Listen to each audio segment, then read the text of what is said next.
Hello everyone, welcome to my channel mechanical engineering insights. General science railway oriented हम लोग कर रहे थे।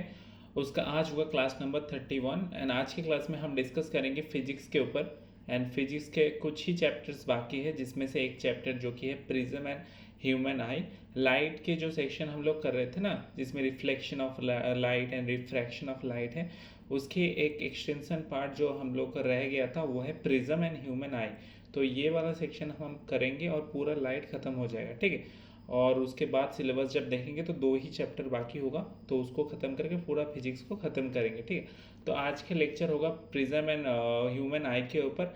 एंड ये होगा हमारा क्लास नंबर 31 एंड आज की क्लास में पूरा इस चैप्टर को पूरा डिस्कस करेंगे। इसके साथ थोड़ा बहुत क्वेश्चंस वगैरह हैं, उसको भी देखेंगे, ठीक है। PYQs में कैसे क्वेश्चंस पूछे जाते हैं ह्यूमन वाई से वगैरह। और ये आपको पता है कि 1+1 चैप्टर टाइम, मतलब एक क्लास में पूरा एक चैप्टर को हम लोग ख़त्म करते हैं। और रेलवे का जो भी 1 डे एग्ज़ाम है उसके लिए बहुत ही इंपॉर्टेंट है। अगर सिलेबस के ऊपर बात करेंगे ना, तो एक बार सिलेबस देख लेते हैं कि सिलेबस में कौन सा हम लोगों का बहुत सारे चैप्टर्स, मोस्टली सब चैप्टर्स कंप्लीट हो गए। जैसे कि हम लोग का हो गया unit and measurement, motion, force and pressure, उसके बाद gravitation, fluid, work power, energy, electricity, magnetism, reflection of light, refraction of light. And आज करेंगे प्रिज्म एंड ह्यूमन आई। उसके बाद साउंड भी हम लोग का हो गया, ये 11 होगा, 12, 13। तो इसके बाद 2 चैप्टर हम लोग का रह गया होगा, एक होगा हीट एंड टेम्परेचर और last chapter sources of energy, ठीक है। तो ये चैप्टर 2 चैप्टर भी हम करेंगे। उसके बाद हम लोग को आपको पता है कि MCQs प्रैक्टिस करेंगे, ठीक है। अच्छा, अभी चैप्टर के ऊपर आते हैं कि चैप्टर में कौन सा आज है और किससे हम स्टार्ट करते हैं। तो आज हम स्टार्ट करेंगे ह्यूमन आई से और प्रिज्म इसके बाद देखेंगे, ठीक है। तो ह्यूमन आई में क्या कुछ हम लोग क्वेश्चन, बहुत सारे क्वेश्चन फिजिक्स में इस चैप्टर से पूछा जाता है, ठीक है। लाइट में अगर क्वेश्चन पूछा जाता है तो ह्यूमन आई से बहुत सारे क्वेश्चन पूछा जाता है। तो मेनली आई पढ़ने से पहले एक बार थोड़ा बहुत बायोलॉजी का कॉन्सेप्ट है, फिर भी यहाँ पे देख लेते हैं कि आईज जो होता है क्या होता है, provide the sense of light. जो लाइट का जो साइट का या लाइट का जो सेंसेशन होता है, ये सेंस जो होता है, ये कौन प्रोवाइड करता है, आई प्रोवाइड करता है। इसको बोलेंगे फोटो रिसेप्टर, ठीक है। उसके बाद नोज क्या करता है, प्रोवाइड द सेंस। जो हम लोगों का पंचेंद्रिय है या 5 जो मेन ऑर्गन है, उसका मेन जो फंक्शन होता है क्या, प्रोवाइड, नोज क्या करता है, provide the sense of the smell. जो स्मेल का जो सेंस प्रोवाइड करता है नोज की मदद से होता है, इसको बोलेंगे olfactory receptor. And eyes, nose हो गया। उसके बाद ears provide the sense of hearing. Hearing का जो सुनने का जो सेंस प्रोवाइड करता है, ईयर करता है। स्किन में क्या होता है, provide the sense of the touch and temperature, इसको बोलते हैं थर्मो रिसेप्टर। एंड टंग क्या करता है, provide the sense of the taste, इसको बोलेंगे गैस्ट्रोटरी रिसेप्टर, ठीक है। तो ये 5 मेन रिसेप्टर हो गए। इसमें से हम लोग को क्या पढ़ना होगा, ह्यूमन आई पढ़ना होगा, ठीक है। तो ह्यूमन आई में 2 मेन जो रिसेप्टर होता है, देयर आर 2 मेन रिसेप्टर। कौन से, एक तो होता है रॉड सेल एंड एक होता है कोन सेल, ठीक है। एक मेन हम लोगों का ह्यूमन आई का अगर सेक्शनल व्यू अगर देखा जाए तो ऐसा कुछ सेक्शनल व्यू होता है जहाँ पे बहुत सारे ऐसे छोटे मोटे ऐसे ऑर्गेन्स वगैरह होता है। तो इसमें से क्या कुछ है, इसको एक एक को डिटेल्स में पढ़ेंगे। जो अच्छा, पहले इसको हर एक को डिटेल्स में पढ़ने से पहले एक बार देख लेते हैं कि स्टेरोप्सिस किसको बोलते हैं। Stereopsis, the term stereopsis refer to the reception perception of depth and the three-dimensional structure obtained on the basis of visual information deriving from two eyes। तो जो स्टेरोप्सिस होता है, क्या होता है, मेनली हम लोग का जो 2 आई होता है, तो आई एक दूसरे से कोऑर्डिनेट करके क्या करते हैं, एक डेप्थ डायमेंशन, एक डेप्थ, एक पूरा स्ट्रक्चर क्रिएट करता है हमारे सामने, एक विजुअल रिप्रेजेंटेशन बनाता है, ठीक है। इस जो पूरे प्रोसेस को हम बोलेंगे कि स्टेरोप्सिस, ठीक है, एक वर्चुअल रिप्रेजेंटेशन प्रोवाइड करता है। अच्छा, ह्यूमन आई के कुछ पार्ट्स के ऊपर आते हैं हम। ह्यूमन आइज के मेन जो पार्ट्स है, उसमें से सबसे ज़्यादा क्वेश्चंस पूछे जाते हैं कॉर्निया से। तो कॉर्निया क्या होता है, कॉर्निया इज द अच्छा, अगर कॉर्निया के ऊपर बात करें तो कॉर्निया कहाँ पे होता है, ये वाला जो वाइट वाला सेक्शन यहाँ पे दिखाई दे रहा है ना, ये होता है हमारा कॉर्निया, ठीक है। तो आउटर मोस्ट लेयर होता है हमारे आई का, जो होता है कॉर्निया। तो cornea is a transparent form part of the eye, एकदम ऊपर वाला जो हिस्सा होता है उसको बोलेंगे cornea. And that curves the iris, ये आइरिस का जो आइरिस को कवर करता है, ठीक है। Iris, pupil and anterior chamber. जो बाहर के जो चेम्बर्स वगैरह होता है उसको पूरे हिस्से को कौन कवर करता है, कॉर्निया करता है। It the main function it is the reflect the light entering the eye, जो आईज में जो लाइट एंटर करता है उसको रिफ्लेक्ट करता है, ठीक है। And it amounts of the most, it's account for the most of the focusing function and the optical power of the eyes. तो ये जो आईज के जो ऑप्टिकल पावर है इसको कंट्रोल करता है। In human the refractive power of the cornea is approximately कितना होता है, 43 डायप्टर होता है, ठीक है। तो एक क्वेश्चन पूछा जाता है कि ह्यूमन की जो आई का जो अप्रोक्सीमेटली जो रिफ्रैक्टिव पावर होता है वो कितना होता है कॉर्निया का, वो होता है 43 dioptre. When someone receives an eye transplant, they are being given a donor of cornea। तो हम लोग हर अक्सर सुनते हैं कि आई डोनेशन, आई ट्रांसप्लांट, ये सब, ठीक है। तो इसमें कौन सा वाला सेक्शन डोनेट होता है, मेनली जो कॉर्निया वाला सेक्शन होता है ये डोनेट होता है। उसके बाद जो आई का मेन एक हिस्सा होता है लेंस, तो ये कौन सा लेंस होता है, इसका काम क्या होता है, the I lenses is a bifocal by convex lens. ये कॉन्वेक्स लेंस है, ठीक है, ये हिस्सा याद रखें कि एक कॉन्वेक्स लेंस है। And made up of transparent soft and flexible material made up of protein, ठीक है।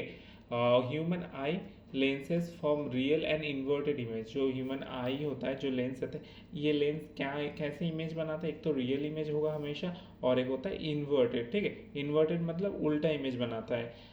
By changing the shape and its function to change the focal length of the eye so that it can focus an object at various distance। तो हमारे जो आँख है, तो आँख तो कहीं एक जगह ऑब्जेक्ट है उसको ही नहीं देखता ना, हर एक जगह कोई एक डिस्टेंस में होगा, उसके अलावा कोई और एक डिस्टेंस में होगा, तो हर एक जगह पोजीशन में ऑब्जेक्ट को हमारे आई देख सकता है। तो हमारे आई ऐसे फंक्शन होता है, लेंस ऐसे इसका शेप चेंज करता है जैसे ये हर एक पोजीशन में ऑब्जेक्ट को देख सकता है, ठीक है। अच्छा, इसके बाद आइरिस एंड प्यूपिल के ऊपर आता है। आइरिस एंड प्यूपिल क्या होता है, जहाँ पे इमेज में आप देख सकते हो कि ये आइरिस हो गया, जो यहाँ पे जो गैप होता है ना, इसको ही हम आइरिस बोलते हैं। तो आइरिस मेन क्या होता है, iris is the thin annular structure in the eye. It is the responsible for controlling the diameter of the size of the प्यूपिल। प्यूपिल मतलब जो हमारे आई होता है मेनली, ये फ्रंट से अगर व्यू देखेंगे ना तो ये हमारा प्यूपिल हो गया, ठीक है। ये प्यूपिल के बीच में एक आइरिस होता है, ठीक है। ये प्यूपिल को जो इसको इससे क्या होता है, लाइट एंटर होता है, तो लाइट एंटर को कौन रोकता है, कंट्रोल करता है, आइरिस करेगा। ये जो हिस्सा होता है इसको आइरिस बोलेंगे एंड टोटल हिस्से को हम प्यूपिल बोलेंगे, ठीक है। दस the control the amount of light reaching the retina. तो कितना अमाउंट ऑफ लाइट रेटिना के अंदर जाएगा ये कंट्रोल कौन करेगा, ये कंट्रोल करेगा आइरिस, ठीक है। The I colour is defined by that of the iris. तो आइरिस का जो कलर होता है ये आई कलर डिसाइड करता है। किसी किसी का ब्लू होता है, ग्रीनिश कलर का होता है, ब्लैकिश होता है नॉर्मल इंडियन का। तो ये कलर भी आइरिस का होता है, ठीक है, जो ये आई कलर होता है। And the pupil is a black hole located in the centre of the iris of the eye that allows the light to strike the retina, ठीक है। अच्छा, उसके बाद हम लोगों ने लेंस के ऊपर बात कर लिया and cornea and iris and प्यूपिल के ऊपर बात कर लिया। अभी देखते हैं अच्छा और एक चीज़ की, जो मसल होता है ना, सिलियरी मसल जो होता है, changes the shape of the lens when your eyes focus on an near object. तो ये जो मसल होता है हमारे सिलियरी जो मसल होता है, ये मसल लेंस के साथ डायरेक्ट कनेक्ट रहता है। अगर और ये लेंस का साइज छोटा बड़ा करना होगा तो ये मसल की मदद से होता है। एंड इसके मदद से क्या होता है, कोई ऑब्जेक्ट कहीं पर भी होगा तो उसमें तुरंत फोकस में आ जाएगा, ठीक है। उसके बाद रेटिना क्या होता है, it is the light sensitive surface of the I on which the image is form. जहाँ पे इमेज फॉर्म होता है, it contains the light sensitive sales rod and cone cells. तो रेटिना में अगर पूछा जाए कि तो रेटिना में कौन से लाइट सेंसिटिव सेल्स होता है, एक तो होगा रॉड सेल, एक होता है कोन सेल, ठीक है। Rod cells are responsible for vision and low and light condition, ठीक है। तो रॉड सेल जो होता है वो विजन के लिए होता है, vision in low and light condition, ठीक है। जब अंधेरे का टाइम होता है कि लाइट में जहाँ पर लाइट की जो सोर्स होता है ये कम होता है, उस टाइम पे रॉड सेल एक्टिव होता है, ठीक है। अच्छा, और दो चीज़, एक होता है एक्वस ह्यूमर, एक होता है विट्रियस ह्यूमर।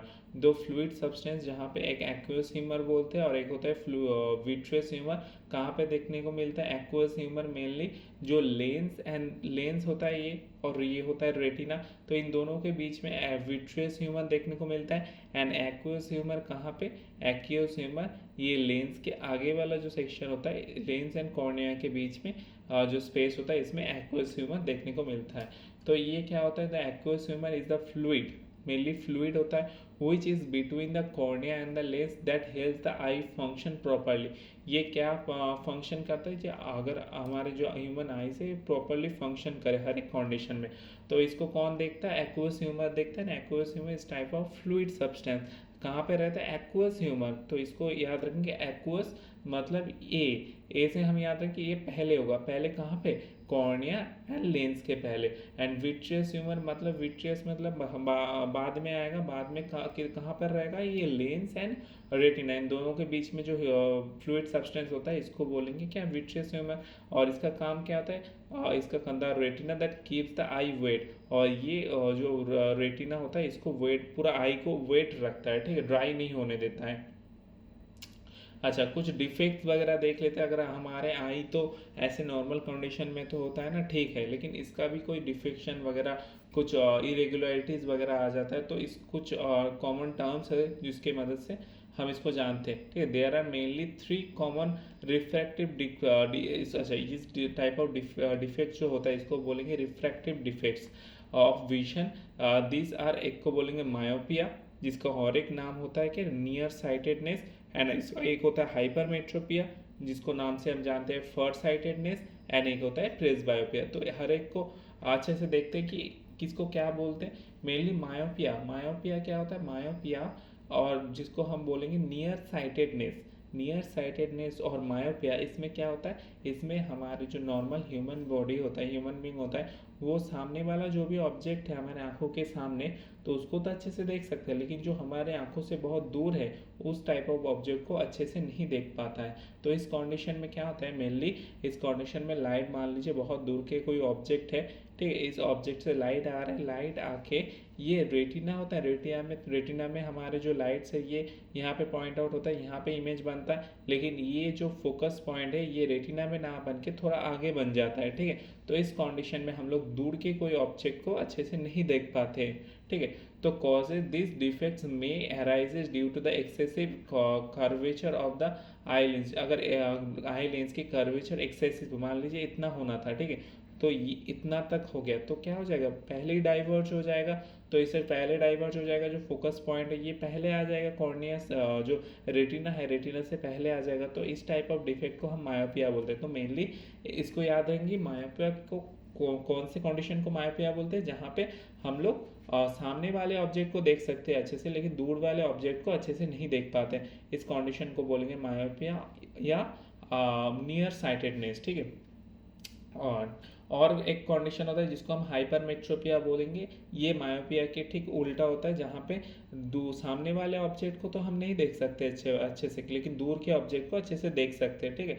इसको बोलेंगे फोर साइटेडनेस, ठीक है। Hypermetropia is also known as far sightedness. A person with hypermetropia can see distinct object clearly but can not see the nearby object. मतलब सामने वाले जो हम लोग अगर देखेंगे ना, तो हमारे जो मेनली एज जब हो जाएगा आपका, तो तब ये हाइपरमेट्रोपिया देखने को ज़्यादा मिलता है। जब मम्मी पापा या दादू परदादा इनके आंखों में ये हाइपरमेट्रोपिया, ये कंडीशन बहुत ज़्यादा होता है। जहाँ पे आप नोटिस करोगे कि इन लोगों के जो ग्लासेस वगैरह होता है ना, तो इन ग्लासेस में सामने कुछ ऐसे देखने को मिलेगा। ये जो लेंस है, यहाँ पे लेंस लगा होता है, ठीक है। बाकी यहाँ पे जो होता है ये नॉर्मल लेंस होता है, ग्लास होता है, लेकिन यहाँ पे लेंस लगा होता है। इस लेंस को बोलेंगे कौन सा लेंस? ये मेनली कॉन्वेक्स लेंस लगा होता है। और ये क्या क्यों होता है? जो अखबार वगैरह, कोई किताब वगैरह पढ़ेगा तो ये वो सामने से देखेगा तो नीचे से, तो इसलिए यहाँ पे लेंस लगा होता है। लेकिन दूर में जब देखेगा तो ये तो नॉर्मली, और दूर का तो ऑब्जेक्ट जो होता है वो तो क्लियरली देख सकते हैं ना, तो इसलिए ये दूर वाला जो है ये नॉर्मल रहता है। तो ये कंडीशन में होता है, इसको बोलेंगे हाइपरमेट्रोपिया। और इसका कारण कौन से कॉजेज में होता है? This defects arises because either the focal length of the eyes और अच्छा, इस कंडीशन में क्या होता है, पहले तो क्या देख रहे थे मायोपिया में कि लेंस जो रेटिना है इसके पहले ही फोकस बन रहा था, ठीक है, लेकिन यहाँ पे देखेंगे कि ये जो रेटिना है इसके बहुत पीछे जा रहा है फोकस, ठीक है, तो इस कंडीशन में हो सकता है and on the eyeball of the has become too small, ये आई बॉल अगर बहुत छोटा हो जाएगा तब भी ये होता है। करेक्शन कैसे होगा, correction this defect can be using the convex lens, तो ये कॉन्वेक्स लेंस की मदद से ठीक हो सकता है। लेकिन यहाँ पर क्या होता है, यहाँ पे कॉन्केव, ये हर टाइप ऑफ एज में हो सकता है, ठीक है, मेनली जो बच्चे जो जिसमें हम लोग में पढ़ते हैं तो हम लोगों की आंखों में जो अगर कोई चश्मा वगैरह पहनता है तो मेनली मायोपिया कंडीशन होता है, जहाँ पे हम लोग जो लेंस लगा होता है वो कॉन्केव लेंस होता है, ठीक है।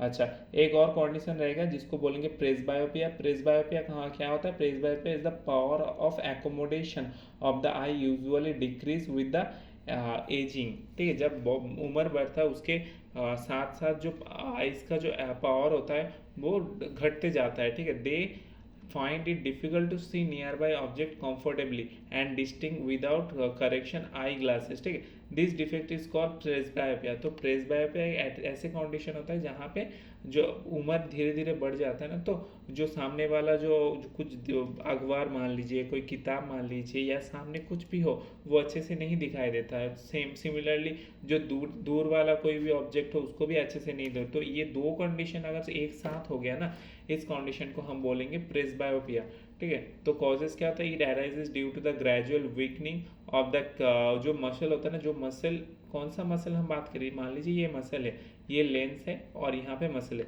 ये मसल होता है सिलियरी मसल, जो क्या करता है लेंस के जो शेप को इसको कंट्रोल करता है। क्यों कंट्रोल करता है, क्योंकि हमारे ऑब्जेक्ट तो बहुत बहुत सारे ऑब्जेक्ट हम लोग अपने आंखों से देखते हैं, कोई ऑब्जेक्ट पास में होगा, कोई ऑब्जेक्ट दूर में होगा, कोई कहाँ पर होगा, तो इसको अच्छे से हर एक को अच्छे से फोकस करने के लिए हमारे लेंस को हमेशा क्या होता है, साइज छोटा बड़ा होता है, शेप चेंज होता है, तो ये मसल इस काम को करता है। तो ये मसल अगर वीक हो जाए किसी का, ठीक है, and the diminish flexibility of the eye lens, तो आई लेंस का जो चेंज होना, ये साइज का जो चेंज होना या कंट्रोल होना, ये भी ना हो पाए ठीक से, तो इस कंडीशन में प्रेसबायोपिया होता है। एंड करेक्शन क्या होता है, करेक्शन में क्या होता है, समटाइम्स ए पर्सन में suffer from both myopia and hypermetropia, दोनों से भी सफ़र अगर करेगा तो ये प्रेसबायोपिया। तो इस कंडीशन में बाईफोकल लेंस की मदद से इस कंडीशन को ठीक किया जा सकता है, ठीक है, बाईफोकल लेंथ याद रखेंगे, ठीक है। अच्छा, और कुछ कंडीशन जहाँ पे ग्लूकोमा एंड कैटरैक्ट होता है। कैटरैक्ट कौन से कंडीशन, कैटरैक्ट में क्या होता है, it is cataract is a dense and cloudy area that forms in a lens of the eye, it begins when the protein of the eye forms clumps, it prevents the lens from the sending clear images to retina. मतलब ये हमारा मान लीजिए normal आई है, ठीक है, और cataract जब होगा ना, ये लेंस के ऊपर एक क्लाउडी एक एरिया आ जाएगा, ठीक है, कोई ऐसे लेयर पड़ जाएगा इसमें, तो ये लेयर पड़ने से क्या होगा, जो लाइट रेस जो आ रहा था हमारे आंखों से लेंस से रिफ्रैक्ट होके रेटिना में जाने की कोशिश करेगा, लेकिन ये अगर यहाँ पे देखेंगे ना तो अच्छे से नहीं जा पा रहे, बहुत ज़्यादा स्कैटर कर रहा है, ठीक है। तो इस टाइप ऑफ जो लेयर होता है, इस लेयर को हटाने की ज़रूरत होता है, तो इस कंडीशन को हम क्या बोलेंगे, कैटरैक्ट बोलेंगे। मेनली जो एजेड पीपल होता है उनकी आंखों में ज़्यादा देखने को मिलता है। और ग्लूकोमा होता है, glaucoma is a group of eye disease that can cause vision loss and the blindness by damaging a nerve in the back of your eyes called optic nerve. अगर हमारे जो नर्व होता है ना, आई के जो नर्व होता है, जो आंखों का जो हर एक चीज़ को संभालता है, ये ऑप्टिक नर्व अगर डैमेज हो जाएगा तो ब्लाइंडनेस या विजन लॉस भी हो सकता है। तो इस कंडीशन को हम क्या बोलेंगे, ग्लूकोमा बोलेंगे। अच्छा, आई डोनेशन के ऊपर आते हैं, तो आई डोनेशन में क्या होता है, I must be remove with the 4 और 5 आवर्स ऑफ द डेथ। अगर कोई इंसान मरा जाए, डेथ हो जाए उसके, तो उसके 4 से 6 घंटे के अंदर उसका आई जो है वो रिमूव होना चाहिए, तो आई डोनेशन के लिए, ठीक है।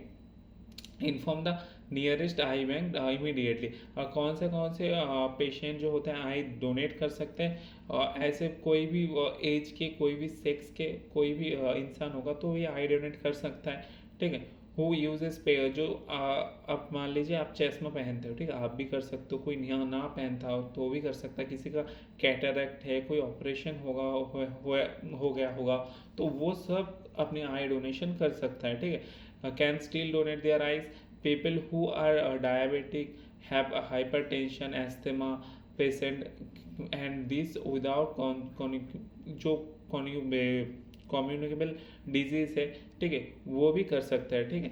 लेकिन कौन से पेशेंट नहीं कर सकता है? Person who were infected with और डाई बिकॉज ऑफ एड्स, जिसका हुआ था हेपेटाइटिस हुआ था बी और सी, रेबीज, एक्यूट ल्यूकेमिया, टेटिनस, इन अगर इन सारे जो है इन डिजीज से कोई अफेक्टेड है तो ये जो पेशेंट्स है ये नहीं कर सकते अपना आई डोनेशन, ठीक है। तो यहाँ पे कुछ क्वेश्चन है जैसे कि which lens is use to correct the near sightedness in a person. तो नियर साइटेडनेस नाम सुनने से ही हमारा दिमाग में क्या आ जाएगा? हमारे दिमाग में आ जाएगा क्या? मायोपिया, ठीक है। मायोपिया को हम एक नाम से जानते हैं क्या? Near sightedness. तो मायोपिया में क्या होता है? हम आप सामने वाले चीज़ को तो अच्छे से देख सकते हैं लेकिन दूर वाले चीज़ों को अच्छे से नहीं देख सकते। तो इस टाइप में जो लेंस हम यूज़ करते हैं उसको बोलेंगे क्या? डाइवर्जिंग लेंस या कॉनकेव लेंस, ऐसे लेंस यूज़ करते हैं ना। लेकिन जब जो फार साइटेडनेस होता है, ठीक है, तो फार साइटेडनेस में दूर के तो अच्छे से देख सकते हैं लेकिन सामने वाले को नहीं देख सकते, तो तब होता है कॉन्वेक्स लेंस, ठीक है। तो ये हो जाएगा डाइवर्जिंग लेंस या इसको हम कॉनकेव लेंस भी बोल सकते हैं। और एक क्वेश्चन क्या है? In a person can not see distinct object clearly, what visual defect he have and how can it correct. तो सेम क्वेश्चन है, जब जो दूर के ऑब्जेक्ट हैं वो नहीं देख सकते अच्छे से तो कौन से लेंस यूज़ कर सकते हैं और इसको क्या बोलेंगे? इसको बोलेंगे मायोपिया और नियर साइटेडनेस। और कौन से लेंस से ठीक हो सकता है? ये कॉनकेव लेंस से ठीक हो सकता है, ठीक है। lenses with two focal length are used to person suffering from, अच्छा, तो जो person both myopia and hypermetropia से सफ़र कर रहे हैं तो उसमें कौन से लेंसेज की ज़रूरत होता है? इसमें बाईफोकल लेंसेज की ज़रूरत होता है, ठीक है, जिसको हम कौन से कंडीशन होता है? प्रेसबायोपिया इसको बोलते हैं, ठीक है। अच्छा, ह्यूमन आई के पूरे कंडीशन को हम लोगों ने देख लिया एंड जो डिफेक्ट्स वगैरह जो होता है हर एक के ऊपर बात कर लिया। अब एक छोटा सा चैप्टर है कि प्रिज्म क्या होता है, इसको देखेंगे और पूरे चैप्टर को ख़त्म करेंगे। प्रिज्म क्या होता है? Prism basically a piece of glass cut with precise angle useful for analysis and reflecting lights, ठीक है। अगर कोई ग्लास से ऐसे कुछ इसको प्रिसाइज एंगल में कट किया जाए तो इसको प्रिज्म में कन्वर्ट किया जा सकता है। And it has two rectangular faces, दो रेक्टेंगुलर फेसेस होता है, ठीक है। ये सामने वाला एक रेक्टेंगुलर फेस होता है, पीछे वाला एक रेक्टेंगुलर फेस होता है, दो रेक्टेंगुलर फेस होता है। And with the refracting surfaces that are parallel to each other and this rectangular surfaces, ठीक है। तो ये रेक्टेंगुलर सर्फेस से यहाँ पे क्या पैरेलल जो सर्फेसेस होते हैं जो रिफ्लेक्ट करता है लाइट को, रिफ्रैक्ट करता है, सॉरी रिफ्लेक्ट नहीं। एंड ये prism can separate white light into constituent colour called spectrum, ठीक है। स्पेक्ट्रम किसको बोलेंगे? अगर प्रिज्म में अगर देखा जाए तो यहाँ पे वाइट लाइट्स अगर इसमें आएगा तो ये इसमें से जाके बहुत सारे ऐसे लाइट्स के जो हम लोग को मेन जो 7 कलर्स है इसमें टूट जाता है। मेन प्रिज्म का यही काम होता है, इसको बोलेंगे क्या? Spectrum. Sir Isaac Newton was first used the glass prism to obtain the spectrum light sunlight, ठीक है। तो सर आइजैक न्यूटन ने फर्स्ट इसको डिस्कवर किया था। एंड डिप्रेशन एक टर्म यहाँ पे आ जाता है जिसको बोलेंगे क्या? When white light is passed through a glass prism it split into the spectrum of colours and this process is splitting the white light into its component colours is called depression. मतलब white light जब prism के अंदर आएगा तो ये prism से जाने से टाइम में ये डिफरेंट कलर में टूट जाता है, जैसे कि red, orange, yellow, green, blue, indigo and violet. तो ये जो पूरा टूटने का जो प्रोसेस है अलग अलग हिस्सों में स्प्लिट हो जाता है, तो ये प्रोसेस को हम क्या बोलेंगे? डिप्रेशन बोलेंगे, ठीक है। डिस्पर्शन सॉरी, इसको डिस्पर्शन बोलेंगे। एंड इसका जो पूरा जो चार्ट है इसको दिया हुआ है, ये लिंक याद कर लेना। अच्छा, एक और चीज़ है डेविएशन है शायद से, हाँ, deviation is deviation inversely proportional to the wavelength. जो वेवलेंथ होता है इसका इन्वर्सली प्रोपोर्शनल जो चीज़ होता है उसको डेविएशन बोलेंगे।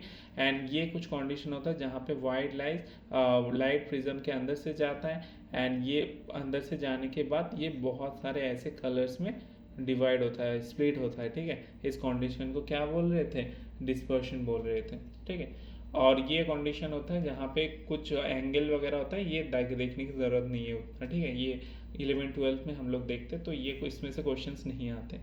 तो हो गया हमारा प्रिज्म भी कुछ ऐसे कुछ नहीं है प्रिज्म में। क्या करता है डिस्पर्शन, ये क्या होता है और कौन से कलर्स में प्रिज्म डिवाइड होता है, तो यही कुछ कंडीशंस है। और मेन तो आज का जो लेक्चर था वो ह्यूमन आई के ऊपर था, जो लाइट में बहुत सारे क्वेश्चंस पूछे जाते हैं, ठीक। अच्छा, तो आप देख यहाँ पे देख सकते हो ना, एनटीपीसी में पूछा गया है 20 में 21 में। अच्छा, तो हम लोग का फिजिक्स का ये पोर्शन ख़त्म हो गया। Thank you so much. इसका PDF Telegram group mechanical engineering insights में मिल जाएगा। बाकी अपडेट्स वगैरह के लिए भी टेलीग्राम ग्रुप ज्वाइन कर लेना। एंड फिजिक्स का आज का लेक्चर के बाद हम लोगों का 2 ही लेक्चर बाकी रहेगा। एक तो हो गया हीट एंड टेम्परेचर और एक रहेगा सोर्सेस ऑफ एनर्जी, ठीक है। तो ये 2 हो जाएगा तो फिजिक्स हम लोगों का ख़त्म हो जाएगा। एंड आपको पता है कि केमिस्ट्री हम लोग बहुत दिन पहले ख़त्म कर चुके हैं। एंड बायोलॉजी भी सिमिलरली 2-3 मेनली 2-3 बाकी है, तो उसके बाद बायोलॉजी भी ख़त्म हो जाएगा। तो हम लोग का पूरा जनरल साइंस जो हम लोग बहुत दिन से कर रहे हैं वो अभी ख़त्म होने वाला है। तो थैंक यू सो मच, मिलते हैं नेक्स्ट लेक्चर में।